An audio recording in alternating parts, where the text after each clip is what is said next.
मध्ये स्वागत आहे। मी आहे नम्रता। मी आज बनवणार आहे एक महिना स्पेशल मरण माशाची फिश करी।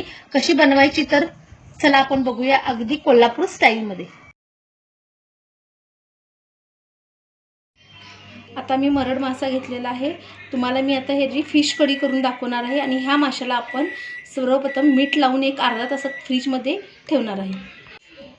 माशा कढीसाठी लागणारे साहित्य 2 कांदा घेतलेला आहे, 1 टोमॅटो घेतलेला आहे, अखंड नारळ घेतलेला आहे मी बारीक तुकडे करून, आणि चिरलेला कांदा अर्धा घेतलेला आहे, लसूण आणि आलं घेतलेलं आहे। लसूण आणि आलं जास्त घ्या प्रमाणात।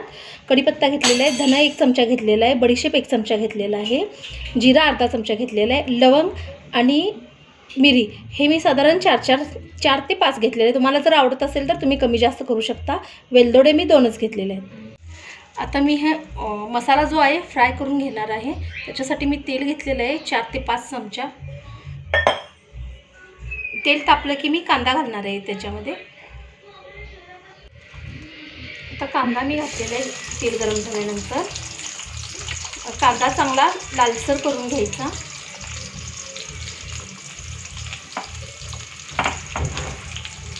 कांदा पटकन लाल होण्यासाठी कांद्यामध्ये थोडंसं मीठ टाकायचं, त्याच्यामध्ये कांदा लगेच फ्राय होतो।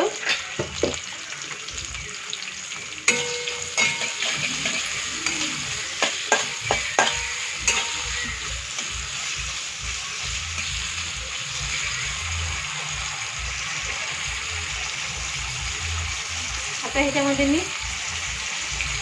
लवंग टाकलेले आहे, मिरी टाकलेली आहे, वेलची टाकलेली आहे, जिरे टाकलेले आहेत, बडीशेप टाकलेले आहेत, धने टाकलेले आहेत।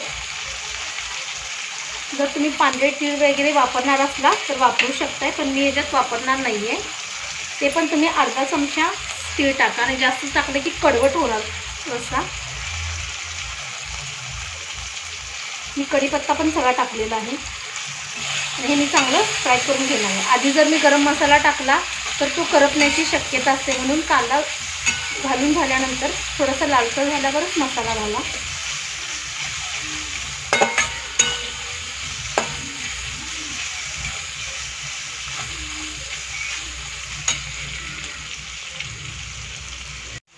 कांदा चांगला लालसर झालेला आहे। कांदा जरी कच्चा ठेवला तर कढीची टेस्ट पूर्ण बदलते। जास्त करपू नये कांदा तुम्ही। आणि टोमॅटो मी टाकलेला आहे एक। तुम्हाला टोमॅटोचं प्रमाण जास्त आवडत असेल तर मी कमी जास्त करू शकता। टोमॅटो पण चांगला शिजायला पाहिजे। टोमॅटो शिजण्यासाठी एक झाकण लावून ठेवा, म्हणजे टोमॅटो पटकन शिजला जातो।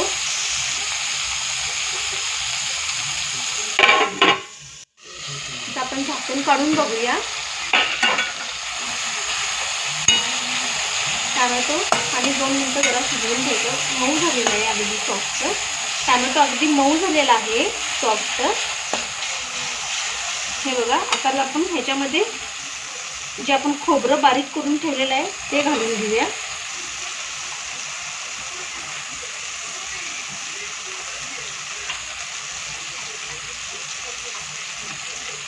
खोबरं पण थोडंसं एक 5 ते 10 मिनिटं परतून घेऊया। तर आपण खोबरं 10 मिनिटं चांगलं परतून घ्यायचं, किंवा 5 मिनिटं घेतला तरी चालते, जास्त करपू नका। आणि मग ह्याच्यामध्ये आपण आलं आणि लसूण टाकायचं आहे। मी लसूण आणि आलं न सोलता टाकलेलं आहे, त्याने टेस्ट खूप वाढणार आहे। असं डायरेक्ट टाकलेलं आहे आणि कमी मसाल्यामध्ये ही कढी खूप छान होणार आहे। मी मसाला पण जास्त तिखट केलेला नाही, गरम मसाला वगैरे, कारण जेणेकरून खूप तिखट होईल आणि ही टेस्टिंग खूप छान होणार आहे याची। आणि हे मसाला आपला झाला आहे आणि आपण ह्याला असं उघडं न ठेवता झाकून एक 5 मिनिटं मसाला थंड होईपर्यंत ठेवायचा, म्हणजे ह्याची सगळी टेस्ट आतच राहणार आहे। त्याचा वास वगैरे सगळं निघून गेलं की टेस्टमध्ये फरक पडतो। आपला मसाला झालेला आहे थंड। आता आपण हा मिक्सरमध्ये अगदी बारीक वाटून घेणार आहोत। मसाला अगदी बारीक करून घेतलेला आहे बघा, अगदी पिठासारखा गंधासारखा आपण करून घेतला आहे। आता आपण चिंच जे आहे भिजवली होती त्यातल्या बिया सगळे काढून घेतलेले आहेत। 3 चमचे मी लाल तिखट टाकणार आहे। तुम्ही तिखट कमी जास्त करू शकता। आम्हाला तिखट फार आवडते, त्याच्यामुळं आम्ही तिखट करतो। आणि मी 1 चमचा कॉर्नफ्लॉवर टाकणार आहे। टेस्टिंगपुरती मीठ टाकणार आहे. हे मिक्स करून घ्या चमच्याने व्यवस्थित. अगदी हाताने जरी मिक्स केलं तरी पण खूपच छान होते. आता आपण हे माशाला ही पेस्ट लावून ठेवायची आहे कढी करण्यासाठी. एक 10 मिनटं मुरवत जरी ठेवलं 10 ते 15 मिनटं तरीसुद्धा चालते. पूर्ण अगदी मिक्स करून ठेवून टाका. हे आपण कढीच्या ह्याला मिक्स करून ठेवायचं कढी करतो. आता आपण तेल घेतलेलं आहे कढीसाठी 5 ते 6 चमचे किंवा 7. तेल जरी जास्त घेतलं तरी कट खूप छान येतोय. तुम्ही कमी जास्त तेल करू शकता. आता तेल तापलेलं आहे आपलं. कांदा आपण फ्राय करून घेऊया. मी कांदा कमी वापरलेला आहे ह्याच्यामध्ये, अर्धा. जास्त वापरलेला नाही आहे मी कांदा, नाहीतर तसं गोडसर कढी होण्याची शक्यता असते. हे लाल झाला ना कांदा, ह्याच्यामध्ये आपण तिखट, गरम मसाला हे सगळं वापरणार आहे. गॅस बारीक करून घ्यायचा. आता ह्याच्यामध्ये मी लाल तिखट 1.5 चमचा टाकणार आहे. हळद अर्धा चमचा टाकणार आहे. गरम मसाला 1 चमचा टाकणार आहे. कांदा लसूण चटणी 1 चमचा टाकणार आहे. तुम्ही तिखट तुमच्या अंदाजानुसार करू शकता. मी इथं 1.5 चमचा टाकत आहे.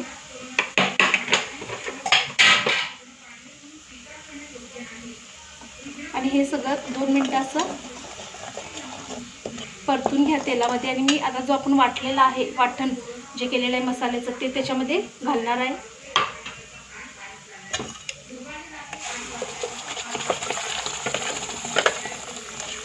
हे बघा, हे कट सुटीसपर्यंत चांगलं 1-2 मिनटं परत एकदा चांगलं 2 ते 5 मिनटं चांगलं शिजवून घेणार आहे मला. हे सगळे कांदा लसूण चटणी परत तिखट हे सगळे माझ्या घरातले मसाले असतात. मी हे सगळे स्वतः तयार करते. आता मी ह्याच्यामध्ये बेडगी मिरची 1 चमचा टाकणार आहे. हे कलरिंगसाठी, म्हणजे कलर पण छान येतो आणि बेडगी मिरची ही तिखट लागत नाही.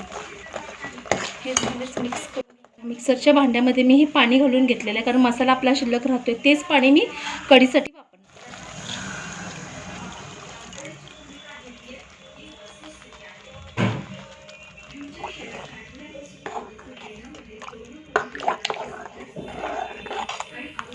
आपण टेस्टिंगसाठी थोडंसं मीठ टाकणार आहे, कारण आपण माशालासुद्धा मीठ लावून ठेवलेलं आहे. त्यामुळे मीठ आपल्या अंदाजानुसार टाका. जर मीठ कमी पडले तर आपण वरून घालू शकतो. जर मीठ जास्त झालं तर मग काहीच करता येत नाही. त्यामुळे मिठाचे प्रमाण हे कमीच ठेवा. आता आपल्या कढीला उकळी आलेली आहे. आता ही माशाची फिश आपण हळूवारपणे एक एक कढीमध्ये मिक्स करून टाकावे. हे बघा, हळूवारपणे टाका, नाहीतर तोंडावर उसळण्याची शक्यता असते. ते एक एक पीस टाका.